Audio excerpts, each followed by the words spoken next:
Hi everyone, welcome to Amrutha's academy. Already మనము session 1 లో high court కి సంబంధించిన ప్రీవియస్ ఇయర్స్ క్వశ్చన్స్ ని డిస్కస్ చేసాం. అందులో భాగంగానే ఇప్పుడు డే 2 లో రిమైనింగ్ క్వశ్చన్స్ ని మనం డిస్కస్ చేద్దాం.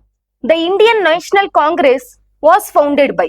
భారత జాతీయ కాంగ్రెస్ ను స్థాపించింది ఎవరు? ఈ ఇండియన్ నేషనల్ కాంగ్రెస్ యొక్క ఫౌండర్ ఎవరో చూద్దాం. Option A WC Banerjee, option B Mahatma Gandhi, option C A O Hume, option D Annie Besant. First option ఏంటి? WC Banerjee, option B Mahatma Gandhi, option C A O Hume, option D Annie Besant. అయితే ఈ ఇండియన్ నేషనల్ కాంగ్రెస్ యొక్క founder ఎవరు అంటే A O Hume. ఎవరు? A O Hume. He is the founder of the Indian national Congress. ఇక్కడ A O Hume యొక్క full form ఏంటంటే Allan Octavian Hume. Allan Octavian Hume. అయితే he is the retired ICS officer. Indian civil services లో retired అయిన పర్సనే ఈ ఏవో Hume. ఈయననే ఇండియన్ నేషనల్ కాంగ్రెస్ ని స్థాపించాడు. అయితే ఈయన స్టార్టింగ్ లో ఐఎన్సికి ఐఎన్యు అని పెట్టాలనుకుంటాడు. ఏమని పెట్టాలనుకుంటాడు? ఐఎన్యు, ఇండియన్ నేషనల్ యూనియన్. ఈ ఇండియన్ నేషనల్ యూనియన్ ని ఐఎన్సిగా ఎవరు చేంజ్ చేశారంటే దాదాబాయి నౌరోజీ. ఎవరు చేంజ్ చేశారు? దాదాబాయి నౌరోజీ. ఈయననే ఏం చేశాడు? ఈ ఐఎన్యుకి ఐఎన్సిగా ఎవరు చేంజ్ చేశారంటే Dadabhai Naoroji. Who is the founder of the INC అంటే డబ్ల్యూసి బెనర్జీ. ఈ ఐఎన్సిని ఎప్పుడు స్థాపించారు అంటే 1885 డిసెంబర్ 28. ఎప్పుడు స్థాపించారు అంటే, ఎప్పుడు ఫామ్ అయింది అంటే 1885 డిసెంబర్ 28న ఈ ఇండియన్ నేషనల్ కాంగ్రెస్ అనేది ఫామ్ అయింది. ఈ ఇండియన్ నేషనల్ కాంగ్రెస్ యొక్క ఫస్ట్ మీటింగ్ ఎక్కడ జరిగిందంటే బాంబే. ఇండియన్ నేషనల్ కాంగ్రెస్ యొక్క ఫస్ట్ మీటింగ్ ఎక్కడ జరిగింది? బాంబే. ఈ ఫస్ట్ ఐఎన్సి మీటింగ్ కి ఎంతమంది అటెండ్ అయ్యారు అంటే 72 డెలిగేట్స్. ఎంతమంది అటెండ్ అయ్యారు? 72 డెలిగేట్స్ ఈ ఫస్ట్ ఐఎన్సి మీటింగ్ కి అటెండ్ అయ్యారు.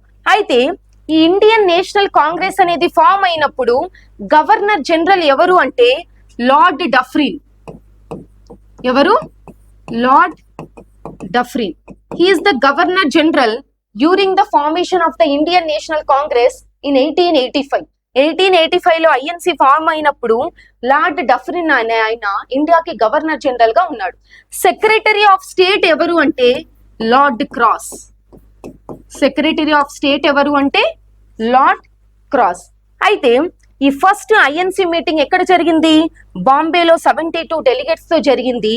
ఈ ఫస్ట్ ఐఎన్సి మీటింగ్ యొక్క ప్రెసిడెంట్ ఎవరు అంటే డబ్ల్యూసి బెనర్జీ. ఎవరు? WC Banerjee. Umesh Chandra Banerjee. He's the first president of the INC. So ఇక్కడ కరెక్ట్ ఆప్షన్ ఏంటి అంటే ఫౌండర్ ఆఫ్ ద ఐఎన్సి ఎవరు అంటే ఏవో హ్యూమ్. ఈ టైంలో ఉన్న గవర్నర్ జనరల్ డఫ్రిన్. తర్వాత సెక్రటరీ ఆఫ్ స్టేట్ ఎవరు అంటే లార్డ్ క్రాస్. తర్వాత మహాత్మా గాంధీ ఎవరు? He started a non cooperation movement, civil disobedience movement, quit India movement. ఈ నాన్ వైలెన్స్ మూవ్మెంట్స్ అన్ని ఎవరు చేశారు అంటే మహాత్మా గాంధీ. తర్వాత Annie Besant. He is the founder and establisher of the theosophical society and also he done the home rule movement. ఈమె ఏం చేసింది? Annie Besant home rule movement కూడా చేసింది. దాంతో పాటు she is the founder of the theosophical society. ఇప్పుడు correct option ఏంటి అంటే A O Hume, Allan Octavian Hume. Next one, the Jallianwala Bagh massacre took place on. ఈ జలియన్ వాలా బాగ్ మసాక్రే అనేది ఎప్పుడు జరిగింది? Option A 13th April 1919, option B 14th April 1920, option C 13th May 1919, option D 15th August 1919. ఈ Jallianwala Bagh massacre అనేది ఎప్పుడు జరిగిందంటే 13th April 1919 జరిగింది. ఎప్పుడు జరిగింది? 13th April 1919. ఇది ఎందుకు జరిగింది అంటే రౌలట్ యాక్ట్. దీనికి రీజన్ ఏంటి? Rowlatt act. ఈ రౌలట్ యాక్ట్ ని the anarchical and the revolutionary crimes act అంటాం. ఈ రౌలట్ యాక్ట్ ని ఏమంటున్నాం? The anarchical and the revolutionary crimes act. అయితే ఈ యాక్ట్ ని వద్దు అని చెప్పడానికి చాలా మంది పీపుల్ రివోల్ట్ చేస్తూ ఉంటారు, అంటే ఫైట్ చేస్తూ ఉంటారు అగైనెస్ట్ గా. అలా సైఫుద్దీన్ కిచ్లీని ఇంకొకరిని ఇద్దరిని అరెస్ట్ చేస్తారు పంజాబ్ లో. ఇలా చేసిన తర్వాత ఈ రౌలట్ యాక్ట్ ద్వారా ఏంటంటే పీపుల్ ఎక్కడా గ్యాదర్ అవ్వకూడదు. ఈ రౌలట్ యాక్ట్ ద్వారా ఏంటి? 2 or more people should not be gathered at any place. కానీ కొంతమంది పీపుల్ గ్యాదర్ అవ్వడం వల్ల ఈ బ్రిటిషర్స్ ఏం చేస్తారంటే అరెస్ట్ చేస్తారు. అలా అరెస్ట్ చేశారు అని చెప్పి మళ్ళీ ఒక మీటింగ్ ని కండక్ట్ చేస్తారు. ఆ మీటింగ్ ఎక్కడ అంటే జలియన్ వాలా బాగ్ అనే ప్లేస్ లో కండక్ట్ చేస్తారు. అదే రోజున అంటే ఎప్పుడు? ఈ April 13th ని బైసకి ఫెస్టివల్ జరుగుతుంది. ఏం జరుగుతుంది? బైసకి ఫెస్టివల్. ఆ టైంలో ఇక్కడ చూడండి, ఈ జలియన్ వాలా బాగ్ అనే ప్లేస్ లో మీటింగ్ ని కండక్ట్ చేసినప్పుడు, ఈ జలియన్ వాలా బాగ్ అనే ఇన్సిడెంట్ జరిగినప్పుడు అక్కడ మాట్లాడుతున్న వ్యక్తి ఎవరు అంటే లాలా హంసరాజ్. ఎవరు? లాలా హంసరాజ్. ఈయన మాట్లాడే టైంలోనే ఏం చేస్తారు? ఈ జలియన్ వాలా బాగ్ మసాక్రీ అనే ఇన్సిడెంట్ జరుగుతుంది. ఇప్పుడు ఈ జలియన్ వాలా బాగ్ మసాక్రీకి ఎవరు చేశారు అంటే ఆ బ్రిటిష్ ఆఫీసర్ ఎవరు అంటే రెజినాల్డ్ డయర్. ఎవరు? Reginald Dyer. ఈయన అమృత్సర్ లో ఉన్న గవర్నర్ జనరల్. అమృత్సర్ లో జలియన్ వాలా బాగ్ మసాక్రీ జరిగినప్పుడు అమృత్సర్ లో ఉన్న గవర్నర్ జనరల్ ఎవరు అంటే రెజినాల్డ్ డయర్. తర్వాత పంజాబ్ లో ఉన్న గవర్నర్ జనరల్ ఎవరు అంటే మైకేల్ ఓ డయర్. ఎవరు? మైకేల్ ఓ డయర్. ఈయన ఎక్కడున్నాడు? పంజాబ్. ఈ ఇన్సిడెంట్ జరగడానికి మెయిన్ రీజన్ ఎవరు అంటే ఈ రెజినాల్డ్ డయర్. ఈయననే ఈ జలియన్ వాలా బాగ్ మసాక్రే అనే ప్లేస్ కి, ఆ మీటింగ్ జరుగుతున్న ప్లేస్ కి వచ్చి ఈయన పీపుల్ పైన అటాక్ చేసి ఇందులో సివియర్ గా చాలా మంది చనిపోతారు. దీని మీద వచ్చిన కమిషనే హంటర్ కమిషన్. ఏ కమిషన్? Hunter commission.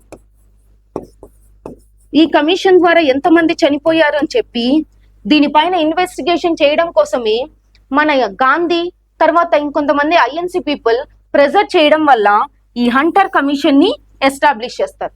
ఇప్పుడు జలియన్ వాలా బాగ్ మసాక్రే అనేది ఎప్పుడు జరిగింది అంటే 13th April 1919 జరిగింది. ఎప్పుడు జరిగింది? 13th April 1919. Mahatma Gandhi started the historic Dandi March from. Mahatma Gandhi Dandi March ని స్టార్ట్ చేస్తాడు. ఏం స్టార్ట్ చేస్తాడు? దండి మార్చ్. అయితే ఈ దండి మార్చ్ అనేది ఎక్కడి నుంచి స్టార్ట్ చేశాడు అనేది question. Option A Wardha Ashram, option B Sabarmati Ashram, option C Champaran, option D Chauri Chaura.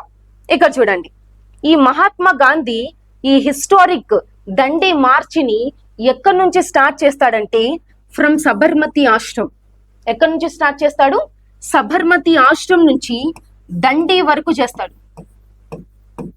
From Sabarmati Ashram to Dandi almost 78 followers తో ఈ దండి మార్చిని చేస్తాడు. దండి మార్చ్ ఎక్కడి నుంచి ఎక్కడి వరకు జరుగుతుంది? ఫ్రమ్ సబర్మతి ఆశ్రమ్ టు దండి, ఈ ప్లేస్ వరకు జరుగుతుంది. ఈ గాంధీ వెనకాల టోటల్ గా ఎంత మంది వస్తారంటే 78 ఫాలోవర్స్ వస్తారు. ఎందుకు? ఈ సాల్ట్ మార్చ్ ఆర్ ఈ దండి సత్యాగ్రహాన్ని మనం సాల్ట్ మార్చ్ అని కూడా అంటాం. ఏమంటాం? Salt March. ఇది సాల్ట్ ని మనమే తయారు చేసుకోవాలని చెప్పి చేసిన సత్యాగ్రహాన్ని సాల్ట్ సత్యాగ్రహ. ఇది చూడండి, ఫ్రమ్ సబర్మతి ఆశ్రమ్ టు ఎక్కడి వరకు జరిగింది? దండి వరకు జరిగింది. టోటల్ గా 78 ఫాలోవర్స్ తో గాంధీ సబర్మతి నుంచి దండి వరకు ఈ యాత్రని చేస్తాడు. ఇప్పుడు తర్వాత వార్ధా ఆశ్రమ్. ఇప్పుడు నార్మల్ గా గాంధీ సౌత్ ఆఫ్రికా నుంచి ఇండియాకి వచ్చిన తర్వాత సబర్మతి ఆశ్రమంలో ఉంటాడు. దాని తర్వాత కొన్ని ఇయర్స్ కి ఈయన వార్ధా ఆశ్రమంలో కూడా సెటిల్ అవుతాడు. ఎక్కడికి వెళ్తాడు? ఫస్ట్ సబర్మతి ఆశ్రమ్, దాని తర్వాత ఆయన వార్ధా ఆశ్రమంలో ఉంటాడు. కానీ దండి మార్చ్ అనేది ఏ ఆశ్రమం నుంచి స్టార్ట్ అయింది అంటే Sabarmati Ashram. From Sabarmati to Dandi with 78 followers. Next one, who gave the slogan do or die? ఇక్కడ డూ ఆర్ డై అనే స్లోగన్ ని ఎవరిచ్చారు చూద్దాం. ఆప్షన్ ఏ Subhash Chandrabose, option B Bhagat Singh, option C Mahatma Gandhi, option D Jawahar Lal Nehru. ఈ 4 ఆప్షన్స్ లో డూ ఆర్ డై అనే స్టేట్మెంట్ ని ఎవరు ఇచ్చారు అంటే Mahatma Gandhi. Do or die అనే స్టేట్మెంట్ ఎవరు ఇచ్చారు? Mahatma Gandhi, as part of 1942 quit India movement. 1942లో జరిగిన క్విట్ ఇండియా మూవ్మెంట్ లో భాగంగానే ఏమిస్తారు? ఈ డూ ఆర్ డై అనే స్టేట్మెంట్ ని మహాత్మా గాంధీ 1942లో క్విట్ ఇండియా మూవ్మెంట్ లో భాగంగా ఈ స్టేట్మెంట్ ని ఇస్తాడు. ఒకటి చేయండి లేకపోతే చావండి అని చెప్పి స్టేట్మెంట్ ఇస్తాడు. Next one, the first battle of Panipat was fought in the year. ఈ ఫస్ట్ బ్యాటిల్ ఆఫ్ పానిపట్ అనేది ఎప్పుడు జరిగింది? Option A 1526, option B 1556, option C 1761, option D 1576. అయితే ఈ ఫస్ట్ బ్యాటిల్ ఆఫ్ పానిపట్ అనేది 1526 లో జరుగుతుంది. ఎప్పుడు జరుగుతుంది ఫస్ట్ బ్యాటిల్ ఆఫ్ పానిపట్? 1526 లో జరుగుతుంది. ఈ బ్యాటిల్ బాబర్ కి తర్వాత ఇబ్రహీం లోడీకి ఎవరెవరి మధ్య జరుగుతుంది ఫస్ట్ బ్యాటిల్ ఆఫ్ పానిపట్ అంటే? బాబర్ కి ఇబ్రహీం లోడీకి మధ్య ఈ ఫస్ట్ బ్యాటిల్ ఆఫ్ పానిపట్ జరుగుతుంది. దీని తర్వాతనే మొఘల్ ఎంపైర్ ని స్థాపిస్తారు. ఏ ఎంపైర్ ని స్థాపిస్తారంటే మొఘల్ ఎంపైర్. ఎవరెవరి మధ్య? బాబర్ అండ్ ఇబ్రహీం లోడీ. తర్వాత 1556 లో second battle of Panipat. Second battle of Panipat తర్వాత 1761 లో third battle of Panipat. So first battle of Panipat అనేది 1526 లో జరుగుతుంది. సో కరెక్ట్ ఆప్షన్ ఏంటి? A. Next one, who founded the new religious path named Din i Ilahi? చూడండి, ఈ న్యూ రిలీజియస్ పాత్ ని దిన్ ఐ ఇలాహి దీన్ని ఎవరు క్రియేట్ చేశారు? Option A Babar, option B Humayun, option C Akbar, option D Aurangzeb. అయితే ఈ దిన్ ఐ ఇలాహి అని ఒక రిలీజియస్ పాత్ ని ఎవరు క్రియేట్ చేశారు అంటే అక్బర్. ఎవరు క్రియేట్ చేశారు? అక్బర్. అయితే ఈ దిన్ ఐ ఇలాహి యొక్క ఇంపార్టెన్స్ ఏంటి అంటే they used to give importance to all religious people. అన్ని రిలీజియస్ పీపుల్ కి ఇంపార్టెన్స్ ఇవ్వడం కోసమే, అందరి డెసిషన్స్ తీసుకోవడం కోసమే దీన్ని ఎస్టాబ్లిష్ చేస్తారు. To give importance and prioritise the different types of religious and making it A unity. అందుకోసమే దిన్ ఐ ఇలాహి అనే దాన్ని ఎవరు స్టార్ట్ చేస్తారు అంటే అక్బర్. ఎవరు? అక్బర్ స్టార్ట్ చేస్తాడు. సో కరెక్ట్ ఆప్షన్ ఏంటి? Option C. Next one, the famous grand trunk road was built by. ఒక ఫేమస్ గ్రాండ్ ట్రంక్ రోడ్ ని ఎవరు బిల్డ్ చేశారు? ఈ గ్రాండ్ ట్రంక్ రోడ్ ని బిల్డ్ చేసిన పర్సన్ ఎవరు? రూలర్ ఎవరు? Option A Akbar, option B Sher Shah Suri, option C Shahjahan, option D Jahangir. ఇక చూడండి, ఈ గ్రాండ్ ట్రంక్ రోడ్ ని ఎవరు ఎస్టాబ్లిష్ చేశారంటే షేర్ షా సూరి. ఎవరు ఎస్టాబ్లిష్ చేశారు? షేర్ షా సూరి. ఈయననే రూపీని కూడా యూజ్ చేసేవాడు. గ్రాండ్ ట్రంక్ రోడ్ ని ఎస్టాబ్లిష్ చేశాడు. తర్వాత మన ఇండియాలో రూపీని యూజ్ చేసిన రూలర్ ఎవరు అంటే షేర్ షా సూరి. అలాగే ఈ బెంటిక్ ఎవరు? William Bentinck. ఈ విలియం బెంటిక్ అనే ఆయన రూపీని ఇండియా మొత్తం కామన్ కరెన్సీగా చేంజ్ చేస్తాడు. ఏమంటాడు? ఒకప్పుడు ఆ టైమ్స్ లో ఏంటి, ఒక్కొక్క రూలర్ ఒక్కొక్క టైప్ ఆఫ్ కరెన్సీని యూజ్ చేసేవాళ్ళు. అలా షేర్ షా సూరి యూజ్ చేసిన ఆ కరెన్సీ ఏంటి అంటే రూపీ. అదే రూపీని ఇండియా మొత్తం యూజ్ చేయాలి అని చెప్పిన గవర్నర్ జనరల్ ఎవరు అంటే విలియం బెంటిక్. ఎవరు? William Bentinck. తర్వాత ఈ గ్రాండ్ ట్రంక్ రోడ్ ని ఎవరు ఎస్టాబ్లిష్ చేశారంటే షేర్ షా సూరి. ఆయనే రూపీని ఇంట్రడ్యూస్ చేశాడు. ఇండియా మొత్తం ఇంట్రడ్యూస్ చేసింది విలియం బెంటిక్ అనే governor general. So correct option ఏంటి? Sher Shah Suri. The Khalsa Panth was founded by which Sikh guru? ఈ కల్సా పంత్ ను ఏ సిక్ గురువు స్థాపించారు? Option A Guru Nanak, option B Guru Arjan Dev, option C Guru Tegh Bahadur, option D Guru Gobind Singh. ఇక్కడ చూడండి, ఈ కల్సా పంత్ అనే దాన్ని ఎవరు స్థాపించారు అంటే గురు గోబింద్ సింగ్. ఎవరు స్థాపించారు? గురు గోబింద్ సింగ్. అయితే కల్సా అంటే ఏంటంటే, కల్సా పంత్ అంటే ప్యూరిటీ, స్వచ్ఛత. ఈ సిక్ రిలీజియన్ యొక్క ప్యూరిటీ కోసం, తర్వాత ఇంజస్టిస్ నుంచి ఫైట్ చేయడం కోసం ఈ కల్సా పంత్ అనే దాన్ని ఎస్టాబ్లిష్ చేస్తారు. ఇందులో 5 కేస్ ని ఫాలో అవ్వాలి. ఎందులో? ఈ కల్సా పంత్ లో టోటల్ గా 5 కేస్ ని ఫాలో అవుతేనే ఆ పీపుల్ అందులో జాయిన్ అవుతారు. ఇప్పుడు కరెక్ట్ ఆప్షన్ ఏంటి?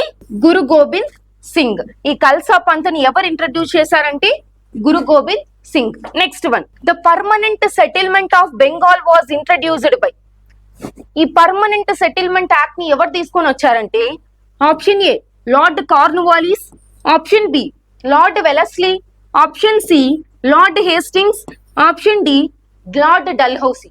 ఇక చూడండి, ఈ పర్మనెంట్ సెటిల్మెంట్ ఆఫ్ బెంగాల్ ని ఎవరు తీసుకొని వచ్చారంటే లార్డ్ కార్న్వాలిస్.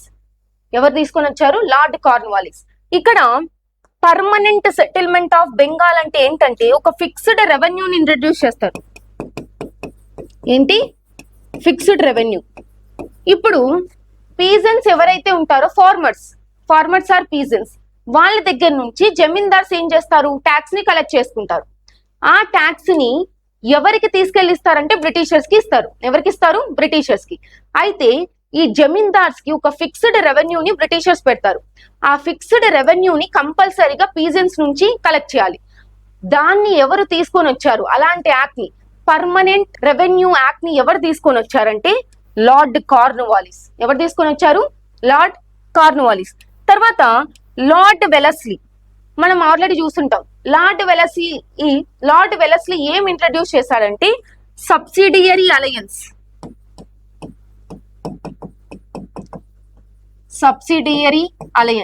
అలా ఈ సబ్సిడియరీ అలయన్స్ లో జాయిన్ అయిన ఫస్ట్ ప్లేస్ ఏది అంటే హైదరాబాద్.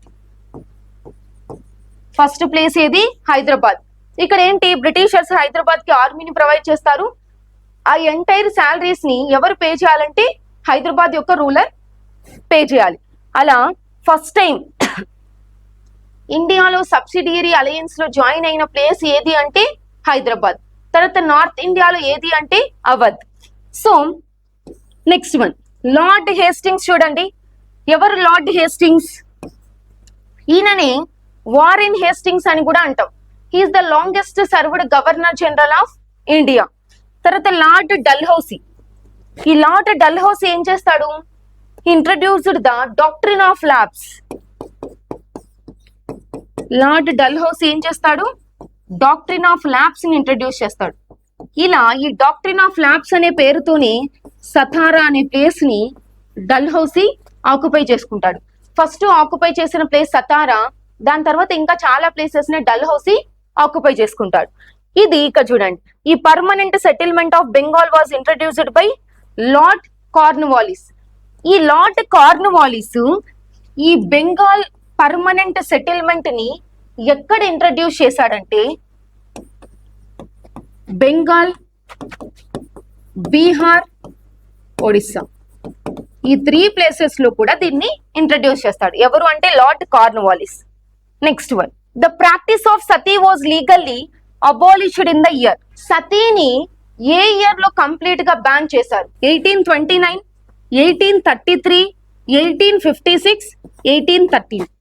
చూడండి, మన ఇండియాలో సతీని ఎప్పుడు బ్యాన్ చేశారు అంటే 1829 లో. ఎప్పుడు బ్యాన్ చేశారు? 1829. ఈ 1829 లోనే రాజా రామ్మోహన్ రాయ్, విలియం బెంటిక్ వీళ్ళిద్దరూ కలిసి ఇండియాలో సతీని బ్యాన్ చేస్తారు. ఏంటి సతీ అంటే? Throwing the wife into the 5 altars after the death of his husband. వాళ్ళ హస్బెండ్ చనిపోయిన తర్వాత ఆ వైఫ్ ని కూడా తీసుకెళ్లి ఆ 5 altars లో వేయడాన్ని సతీ అంటాం. ఇలా సతీని బ్యాన్ చేయడం కోసమే సతీ అబాలిషన్ యాక్ట్ వస్తుంది. సతీ అబాలిషన్ యాక్ట్ 1829. దీనికోసం మన ఇండియన్ రీఫార్మర్ ఎవరు ఫైట్ చేస్తారు అంటే రాజా రామ్మోహన్ రాయ్. రాజా రామ్మోహన్ రాయ్ ఈయనని ఇండియాలో సతీని బ్యాన్ చేయడం కోసం ఫైట్ చేస్తాడు. ఇలా బ్యాన్ చేయడానికి హెల్ప్ చేసిన పర్సన్ ఆ గవర్నర్ జనరల్ ఎవరు అంటే విలియం బెంటిక్. ఎవరు? William Bentinck. ఈయననే ఏం చేస్తాడు, ఈ ఇండియాలో 1829లో sati abolition act or anti sati act ని తీసుకొని వస్తాడు. నెక్స్ట్ వన్ చూడండి. Who was the founder of the Arya Samaj? Arya Samaj యొక్క ఫౌండర్ ఎవరు? Option A Raja Rammohan Roy, option B Swami Vivekananda, option C Swami Dayananda Saraswati, option D Atmaram Pandurang. ఇక్కడ చూడండి, బ్రహ్మ సమాజ్ యొక్క ఫౌండరే రాజా రామ్మోహన్ రాయ్. బ్రహ్మ సమాజ్ యొక్క ఫౌండర్ ఎవరు? రాజా రామ్మోహన్ రాయ్. తర్వాత స్వామి వివేకానంద ఈయననే రామకృష్ణ మిషన్ ని స్థాపిస్తాడు. రామకృష్ణ మిషన్. తర్వాత ఈ ఆర్య సమాజ్ యొక్క ఫౌండర్ ఎవరు అంటే Swami Dayananda Saraswati. Swami Dayananda Saraswati. He is the founder of the Arya Samaj. Raja Rammohan Roy Brahmo Samaj, Swami Vivekananda Ramakrishna Mission. ఈయన స్వామి వివేకానంద యొక్క టీచరే, ఆ గురువే ఎవరు అంటే రామకృష్ణ పరమహంస. ఆయన గుర్తుగానే ఈ రామకృష్ణ మిషన్ ని స్వామి వివేకానంద ఎస్టాబ్లిష్ చేస్తాడు. తర్వాత స్వామి దయానంద సరస్వతి ఆర్య సమాజ్ ని ఎస్టాబ్లిష్ చేస్తాడు. స్వామి దయానంద సరస్వతి ఇచ్చిన ఒక స్టేట్మెంట్ ఏంటి అంటే ఇక్కడ చూడండి, స్వామి దయానంద సరస్వతి ఇచ్చిన ఒక ఫేమస్ స్టేట్మెంటే గో బ్యాక్ టు వేదాస్. ఏమని చెప్తాడు? Go back to Vedas. Go back to Vedas అని చెప్పి ఎవరు చెప్తారు అంటే స్వామి దయానంద సరస్వతి. ఈ స్టేట్మెంట్ ని ఎవరు ఇచ్చారు? స్వామి దయానంద సరస్వతి. ఇప్పుడు founder of the Brahmo Samaj, founder of the Ramakrishna Mission, తర్వాత founder of the Arya Samaj. So it is the correct one. Next one, the Ramakrishna Mission was founded by. Ramakrishna Mission ని ఎవరు స్థాపించారు? ఆల్రెడీ మనం ప్రీవియస్ క్వశ్చన్ లో డిస్కస్ చేసాం. ఆప్షన్ ఏ ఏముంది? Ramakrishna Paramahamsa, option B Swami Vivekananda, option C Swami Dayananda Saraswati, option D Rabindranath Tagore. ఇక్కడ చూడండి, ఈ రామకృష్ణ పరమహంసకి గుర్తుగానే ఈ రామకృష్ణ మిషన్ ని స్వామి వివేకానంద ఎస్టాబ్లిష్ చేస్తాడు. ఈ రామకృష్ణ పరమహంస ఎవరు? He's the teacher to Swami Vivekananda. Swami Vivekananda యొక్క టీచరే ఈ రామకృష్ణ పరమహంస. ఆయన ఏంటి? ఒక స్పిరిచువల్ టీచర్. ఆయన గుర్తుగానే రామకృష్ణ మిషన్ ని ఎస్టాబ్లిష్ చేసి ఆయన ఇచ్చిన నాలెడ్జ్ ని, ఎడ్యుకేషన్ ని మొత్తం స్ప్రెడ్ చేస్తారు. అలా స్టార్ట్ చేసిన పర్సన్ ఎవరు అంటే Swami Vivekananda. So correct option B. He is the spiritual గురువు of Swami Vivekananda. Who was the first Indian women president of the Indian national Congress? మనం ఆల్రెడీ చెప్పుకున్నాం, ఇండియన్ నేషనల్ కాంగ్రెస్ ని ఎప్పుడు స్థాపించారు అంటే 1885లో డిసెంబర్ 28న స్టార్ట్ చేస్తారు. 72 డెలిగేట్స్ తో బాంబేలో స్టార్ట్ చేస్తారు. అలా స్థాపించిన వ్యక్తి ఎవరు అంటే Allan Octavian Hume, first president WC Banerjee అని చెప్పి చెప్పుకున్నాం. అయితే who was the first Indian women president of the INC? Indian national Congress కి ఫస్ట్ ఉమెన్ ప్రెసిడెంట్ ఎవరు? A Annie Besant, B Sarojini Naidu, option C Aruna Asaf Ali, తర్వాత ఆప్షన్ డి విజయలక్ష్మి పండిట్. ఇక్కడ ఈ ఇండియన్ నేషనల్ కాంగ్రెస్ కి ఫస్ట్ ఇండియన్ ఉమెన్ ప్రెసిడెంట్ ఎవరు అంటే Sarojini Naidu. She's the first Indian women president. అలా కాకుండా first women president of INC ఏంటి? First women president of INC ఎవరు అంటే అని బెసెంట్. ఫస్ట్ ఉమెన్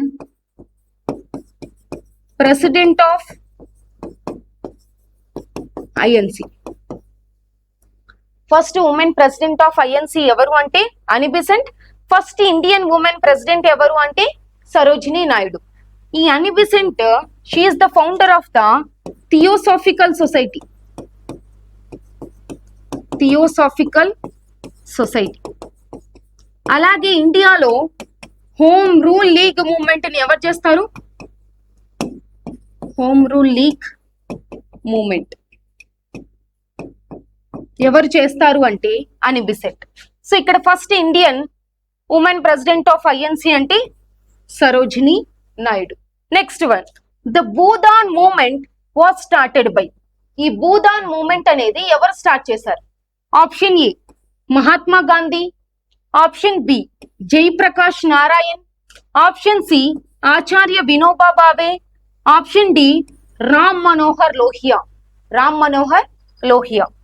ఈ భూదాన్ మూవ్మెంట్ ని ఎవరు స్టార్ట్ చేస్తారు అంటే ఆచార్య వినోబా భావే. ఎవరు స్టార్ట్ చేస్తారు? ఆచార్య వినోబా భావే. ఇక్కడ Bhoodan, bhu means land, daan means donation or donate. ఇలా Bhoodan means gift of land, gift of land. అయితే ఎవరికైతే ల్యాండ్ లార్డ్స్ ఉంటారు, ల్యాండ్ ఓనర్స్ ఉంటారు, ఎవరి దగ్గర అయితే ఎక్కువగా ల్యాండ్ ఉందో ఆ ల్యాండ్ ని ఎవరైతే ల్యాండ్ లెస్ పీపుల్ ఉంటారో, landless farmers or peasants, వీళ్ళకి ల్యాండ్ లార్డ్స్ కానీ తర్వాత ల్యాండ్ ఓనర్స్ కానీ ఎక్కువ ఉన్న ల్యాండ్ ని ఈ landless farmers or peasants కి డొనేట్ చేయడాన్ని భూదాన్ మూవ్మెంట్ అంటాం. అలా ఆ భూదాన్ మూవ్మెంట్ ని ఎవరు స్టార్ట్ చేశారు అంటే ఆచార్య Vinoba Bhave. He started the Bhudan movement in India to donate the large part of land from the landlords, and it should be given to small peasants or farmers who does not have land.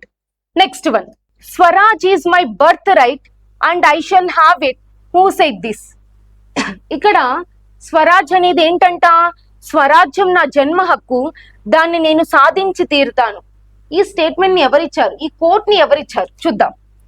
Option A Bhagat Singh, option B Bal Gangadhar Tilak, option C Lala Lajpat Rai, option D Bipin Chandrapal. చూడండి, ఇక్కడ Swaraj is my birth right and I shall have it అనే దాన్ని ఎవరు చెప్పారు అంటే బాల గంగాధర్ తిలక్. ఈ quotation ఎవరిచ్చారు? బాల గంగాధర్ తిలక్ ఇస్తాడు. తర్వాత ఈ లాలా లజపతి రాయ్, బిపిన్ చంద్రపాల్ వీళ్ళిద్దరూ ఎవరు? ఎక్స్ట్రీమిస్టులు,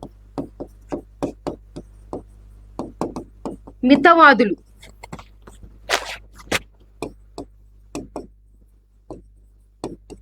మితవాదులు ఎవరెవరు? లాలా లజపతి రాయ్, బిపిన్ చంద్రపాల్. సో వీళ్ళు రెవల్యూషనరీ టెర్రరిస్ట్. ఇది swaraj is my birth right and I shall have it అనే స్టేట్మెంట్ ని ఎవరు ఇచ్చారు అంటే Bala Gangadhar Tilak. Next one, the famous book Arthashastra was written by. ఒక ఫేమస్ బుక్ అయిన అర్థశాస్త్రాన్ని ఎవరు రాశారు చూద్దాం. Option A Megasthenes, option B Chanakya, option C Banabhatta, option D Kalidasa. ఇక చూడండి, ఈ ఫేమస్ బుక్ అయిన అర్థశాస్త్రాన్ని ఎవరు రాశారు అంటే చాణక్య. ఈ చాణక్యాని కౌటిల్య ఆర్ విష్ణుగుప్త అని కూడా అంటాం. విష్ణుగుప్త. ఈయన అడ్మినిస్ట్రేషన్ గురించి మెన్షన్ చేస్తాడు. దేని గురించి? అడ్మినిస్ట్రేషన్ గురించి. అలాగే ఈ చాణక్య ఆర్ కౌటిల్యాని చంద్రగుప్త మౌర్య యొక్క ప్రైమ్ మినిస్టర్ గా వర్క్ చేస్తాడు. ఈ చంద్రగుప్త మౌర్య దగ్గర Chanakya or Kautilya or Vishnugupta prime minister గా వర్క్ చేస్తాడు. అలాగే ఈ మౌర్యన్ డైనాసిటీని స్థాపించడానికి ధనానందను ఈ చంద్రగుప్త మౌర్య ఓడించడానికి ఎవరు హెల్ప్ చేశారు అంటే చాణక్య. ఎవరికి హెల్ప్ చేశాడు? చంద్రగుప్త మౌర్యకి తర్వాత ధనానంద, వీళ్ళిద్దరి మధ్య గొడవ జరిగి ఈ చంద్రగుప్త మౌర్యన్ డైనాసిటీని, వీళ్ళిద్దరికి వార్ జరిగిన తర్వాత ఇందులో ధనానంద ఓడిపోతాడు, చంద్రగుప్త మౌర్య గెలుస్తాడు. ఈ గెలిచిన తర్వాతనే చంద్రగుప్త మౌర్య ఈ మౌర్యన్ ఎంపైర్ ని ఎస్టాబ్లిష్ చేస్తాడు. సో ఇలా ఎస్టాబ్లిష్ చేయడానికి హెల్ప్ చేసిన పర్సన్ ఎవరు అంటే Chanakya or Kautilya or Vishnugupta, who wrote the book called Arthashastra. అర్థశాస్త్రాన్ని ఎవరు రాశారు అంటే చాణక్య. తర్వాత మెగస్తనీస్ కూడా ఒక బుక్ రాస్తాడు, అదే ఇండికా. మెగస్తనీస్ ఎవరు? He is the Greek traveller. Megasthenes ఎవరు? Greek traveller. ఈయన చంద్రగుప్త మౌర్య టైంలో ఇండియాకి వస్తాడు. ఈయన రాసిన ఫేమస్ బుక్ ఏంటంటే Indica. Who wrote the book called Indica అంటే మెగస్తనీస్. ఈయననే ఈ బుక్ ని రాస్తాడు. తర్వాత కాళిదాస్ కూడా బుక్ రాస్తాడు, అది అభిజ్ఞాన శాకుంతలం. ఏం రాస్తాడు? అభిజ్ఞాన శాకుంతలం. ఈ అభిజ్ఞాన శాకుంతలం అనే బుక్ ని విలియం జోన్స్, ఎవరు? విలియం జోన్స్ ఈ బుక్ ని ఇంగ్లీష్ లోకి ట్రాన్స్లేట్ చేస్తాడు. During the governor general of Warren Hastings టైంలో ఈ అభిజ్ఞాన శాకుంతలం అనే బుక్ ని విలియం జోన్స్ అనే ఆయన ఇంగ్లీష్ లోకి ట్రాన్స్లేట్ చేస్తాడు. అయితే ఈ అభిజ్ఞాన శాకుంతలం అనే బుక్ ని ఎవరు రాశారు అంటే కాళిదాస్ రాసిన బుక్ ని విలియం జోన్స్ ఏం చేస్తాడు?